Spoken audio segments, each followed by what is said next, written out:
A? Dobar dan, gospođo. Dobar dan. Milivoj Lulek pri telefonu. Molim. A vi ste gospodin? Izvinite, ko je to? Ma ne poznamo se mi, Barba. Nismo Barba, ja sam Barba. Molim? Barbica.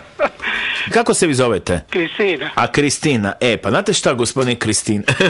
Gospođica. Prostite. Baba sam ja. Malo sam se zbunio. Kristina. Ma znate šta sam samo htio zamoliti? Ja sam sad tu na poslu. Na poslu? Ja sam rekao šefu da živim s mamom. Ma slušajte, ja sam stara žena. Nema veze, pa vi reci sam... Nikad nisam lagala, pa neću ni sada.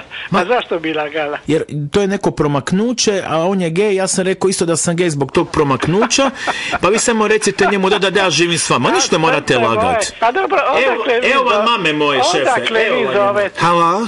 Odakle vi zovete? A ovdje je šef Milivojev, jesam mamu njegovu dobio? Mama. To vi ste, gospođo, htio sam vam samo jako pohvaliti sina.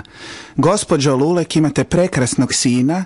Pa kad imate prekrasno, onda ga lijepo čuvajte, nemojte ga izgubiti. Ne, neću ga ja izgubiti, ja sam samo htio, pohvaliti ga tu pred vama i samo sam vas htio još upitati, znači, on je meni tvrdio da on i njegov dečko žive s vama, da li je to istina? I dečko je. Da, a je, znači obojica su tamo.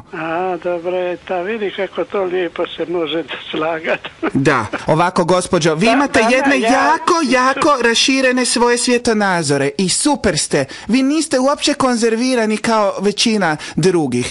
Slušajte, život je takvi kakvi je. Kako i hoće ovako, kako ko hoće, neka im Bog da zdravlje svima.